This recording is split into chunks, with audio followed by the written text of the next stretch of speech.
I live in Amjanong, so I'm kind of sandwiched in between all the Chemical Valley there.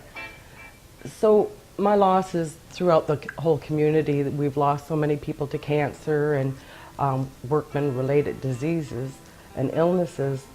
Even though we don't work there, there's this magic fence line that they think it's going to stop right there. It doesn't.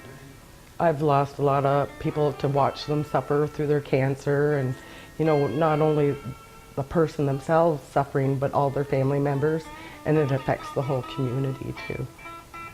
My fight against the chemical industry, I guess, would be starting around 2002, 2003. How it started was Suncor was going to build their world's largest ethanol plant adjacent to our community. And there's so many industries around us already that we just said, enough's enough.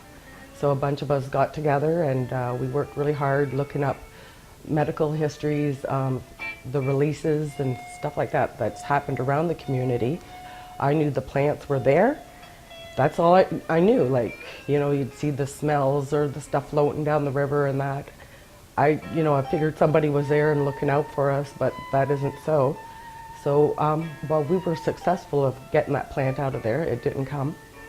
But from learning those chemicals and what they can do to a person's body, it was like, oh my gosh, I know a whole bunch of people on the reserve that are suffering the same illnesses as these workers are, and they don't work there.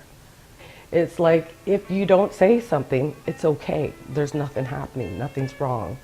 So I'm just here to say, yeah, there is something definitely wrong here.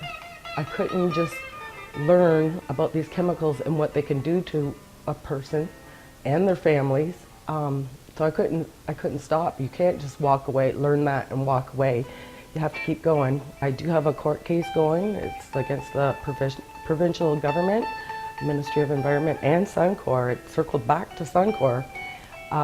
It's for the Charter of Rights, my right to breathe clean air, to feel safe in my home, and to be treated equally as anybody else.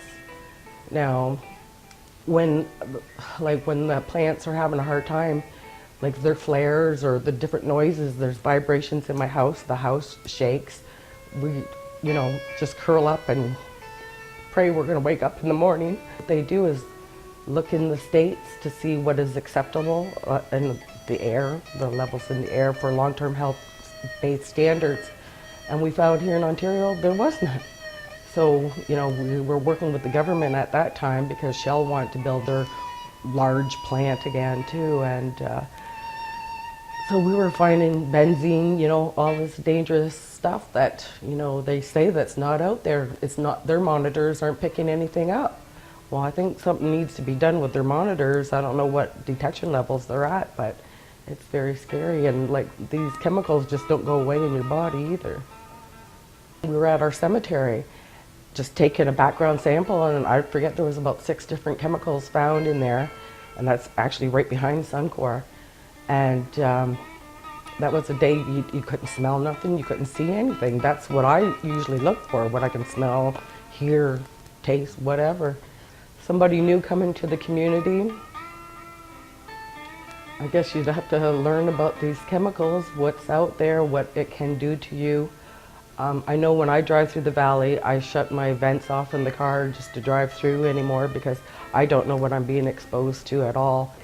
For myself, I just, I say I'm not going down without a fight, because I'm assuming that I'm going to die of cancer.